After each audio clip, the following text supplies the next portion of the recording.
Bonjour à tous et bienvenue dans cette nouvelle vidéo. Aujourd'hui, nous allons parler du lien spirituel qu'il existe avec le ou la perverse narcissique. En réalité, il existe un lien spirituel parce qu'au début, donc quand on a rencontré cette personne, on l'a laissé venir dans notre âme, dans notre esprit. Quelque part, on a cru que cette personne, elle était tellement bonne qu'on a ouverte toutes les portes, c'est-à-dire qu'on s'est dit qu'on ne risquait rien, qu'effectivement cette personne était tellement prévenante, gentille, cette personne avait l'air tellement serviable, tellement bonne en fait, qu'on s'est dit ça me parle et ça me parle à mon âme profondément.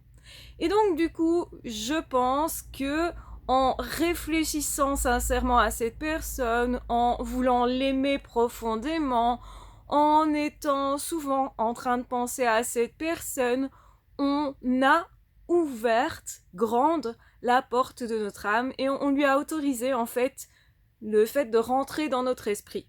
Et c'est pour ça qu'on constate que cette personne, elle est souvent dans notre esprit. Au début, c'était positif, c'était plutôt quelque chose qui nous était joyeux, qui nous était vraiment avec des bonnes émotions. Et c'est quelqu'un aussi qui, possiblement en plus, va jouer de la spiritualité, va être ouvert à une forme de spiritualité, mais qui en réalité est négative, et ça, on le découvrira ensuite. On se sent tellement proche de cette personne-là, comme si elle était nous presque, comme si elle faisait partie de notre famille, comme si on l'avait toujours connue, que on est en fait en train d'établir un lien, on se laisse vampiriser par ce lien sans le savoir au départ. Au départ, on ne ressent rien de négatif, au contraire, c'est l'inverse. Puis arrive un moment où on commence effectivement à se poser plein de questions et à y penser beaucoup. Et plus on va y penser, et plus en fait on garde ce lien actif.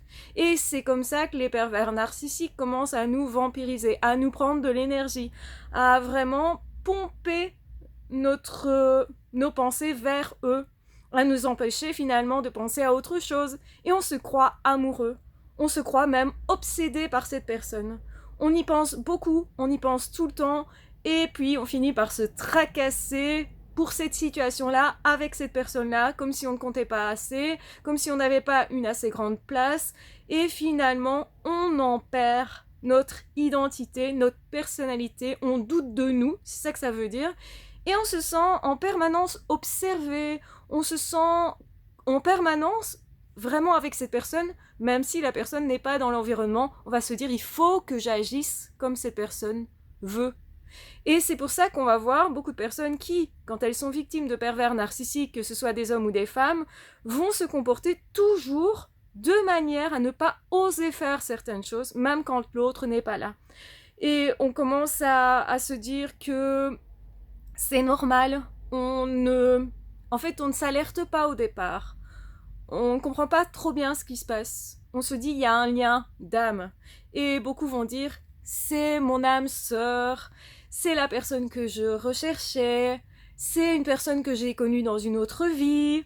On va lui dire même que, eh bien, c'est une forme de connexion tellement profonde, spirituelle, que on va la confondre avec quelque chose de vraiment positif et bon pour nous. Parce que généralement, quand on se sent en connexion profonde spirituelle, ce sont avec nos amis, avec des vrais amoureux, des vrais amours, avec des personnes qui nous veulent du bien, avec des personnes qui aussi nous manquent.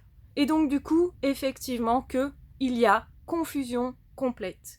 Oui, effectivement, cette personne établit un lien avec notre âme, rentre dans notre esprit, et finalement, on a l'impression que cette personne, elle connaît nos pensées. On a aussi cette impression désagréable que nos pensées, elles ne sont plus à nous. On a l'impression finalement de devenir fou aussi. Et ça montre ce qu'on appelle une perte d'âme.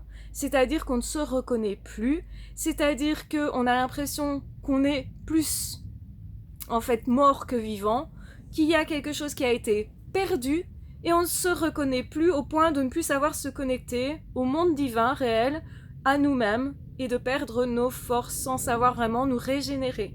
Et ça, c'est typique de la perte d'âme, de la connexion au divin, parce que nous sommes tous en fait des êtres reliés à quelque chose de plus grand que nous, à la vie déjà, à la nature, certes, mais aussi eh bien, à quelque chose de spirituel, à des forces qui nous remplissent, qui nous régénèrent. Et c'est pour ça qu'à ce moment-là, comme on est plus connecté, on va plus avoir besoin des autres, s'orienter vers les autres, comme si nous-mêmes, on allait commencer à les vampiriser, à manipuler. Il se pourrait en fait qu'on demande beaucoup plus à nos amis qu'habituellement, ou à notre famille qu'habituellement, ou même on se dirige généralement vers le pervers narcissique, parce qu'on lui demande en fait inconsciemment de récupérer notre énergie. On croit que c'est la solution. Et cette personne se présente comme étant la solution. Et c'est pour ça en fait qu'il y a vraiment cette difficulté à couper le lien, à se rendre compte de la toxicité de cette relation-là. Et certains vont même dire que on est dans une relation qui ferait évoluer notre âme. En fait, non. On est dans quelque chose qui est en train de vampiriser notre âme. Et c'est pas du tout la même chose. Eux, justement, vont faire comme s'ils étaient notre âme sœur, vont essayer qu'on confonde ça, et surtout, ils vont jouer avec notre propre spiritualité, nos propres croyances, et surtout vont essayer de nous imposer les leurs, qui sont en fait néfastes pour nous. Donc, c'est-à-dire qu'on va se sentir coupable de quelque chose dont on n'est pas coupable. Coupable de ne pas donner assez, de ne pas être assez dans l'amour, etc., etc. Ils vont nous dire continuellement que c'est pour notre bien qu'ils font ça, et on finit par les croire. Le truc, c'est que pour se sortir de ça, il faut couper le lien d'âme, du coup. Comment on fait ça ? Eh bien, en travaillant sur nos propres pensées, en fermant la porte, en cessant chaque fois qu'on y pense, en cessant d'être d'accord avec ça, en disant fermement « Non, tu ne rentreras plus dans mon esprit, je ne crois plus tes pensées, j'identifie les pensées qui sont parmi les miennes, mais qui ne sont pas les miennes. Et en faisant ça, j'identifie comment j'ai changé mon comportement, ma manière de voir les choses, ma manière de croire ou non en la vie, parce qu'il y a toujours un moment où on ne croit plus autant en notre avenir, en notre amour, en notre couple, en l'amour de façon générale, en ce qu'on croyait avant aussi, éventuellement. Ça peut être la spiritualité, ça peut être la religion, en notre famille. En fait, on ne croit plus au beau de la vie, au beau du monde. Et eux, c'est leur objectif. C'est de nous convaincre que tout est moche et que nous-mêmes, nous sommes tellement nuls, tellement moches, qu'on ne mérite même plus de vivre. Ils vont essayer de nous rendre dépressifs. Et justement, c'est une perte d'âme que la dépression momentanée ou qui peut être plus durable. N'ayez pas peur de ça parce qu'il est normal de passer par un état où on s'est un peu perdu pour se retrouver. Mais c'est important justement de comprendre que, eh bien, ce qu'il faut retrouver, c'est qui on était avant et cette partie de nous qui est intouchable, qui fait partie de notre âme justement, qui est imperturbable. Et on a tous au fond de nous cette partie de nous.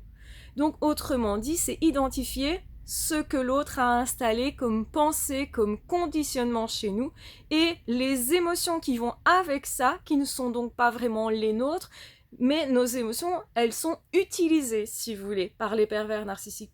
Et donc du coup, on aura cette impression que cette personne s'invite dans nos rêves, s'invite dans nos esprits, s'invite dans des moments où finalement ils sont pas dans l'environnement, mais on a l'impression qu'ils sont là, on a l'impression d'être observés, on a peur alors que à ce moment-là, il n'y a rien dans l'environnement qui devrait nous faire peur, mais justement, il y a aussi tous ces automatismes qui ont été installés.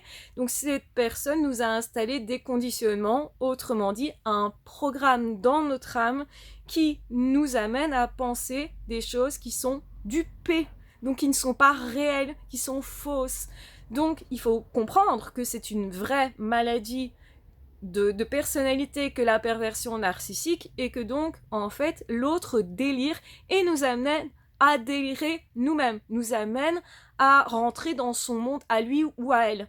Donc, il faut bien comprendre qu'il faut récupérer son âme, sa liberté de penser. C'est vraiment ça que vous devez viser pour sortir de l'emprise, pour sortir de la perversion narcissique. Vous allez faire ça en coupant le lien aussi au niveau de vos rêves, de vos réflexions, mais aussi de votre imagination, parce que l'âme fonctionne avec l'imagination et c'est une force beaucoup plus puissante que ce qu'on le croit. On se dit, oui, en fait, c'est pas très important. Ça l'est du point de vue de l'âme et c'est comme ça qu'on récupère la connexion généralement avec un dieu, avec la spiritualité, en se disant je peux me fier au plus grand que moi, à un dieu, à mes guides, et me dire que justement en fait ce n'est pas du tout ce que mon âme avait choisi de vivre, de rester coincé avec cette personne-là, dans cette relation-là, avec ce lien-là. Donc je ne dois pas autoriser justement à ce que cette personne vienne puiser en moi une énergie. Au contraire, je me détache de plus en plus de ça et le lien va se distendre au fur et à mesure jusqu'à un moment donné se rompre, se briser. Mais pour ça, il faut choisir avec fermeté de ne pas laisser cette personne nous contrôler jusqu'à justement détecter les moindres petites pensées qui ne nous aident pas à vivre. Et on doit choisir à tous les moments, à tous les instants, l'amour plutôt que la haine et la colère, etc., qui appartient en fait à l'autre. On doit lui